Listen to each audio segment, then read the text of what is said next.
When Luna's laughter turned to cries for help, Milo didn't hesitate.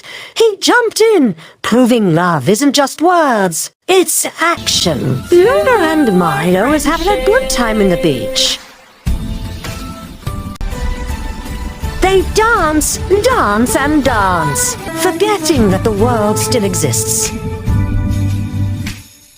They started having fun, playing around like Romeo and Juliet. Luna decided to swim a little only by herself after their romantic moments. Suddenly, she started drowning. Even Milo did not notice that at first. As soon as Milo saw that, he jumped inside and carried her out. From that day, he became a hero. I am sorry, Luna. Like and subscribe for more.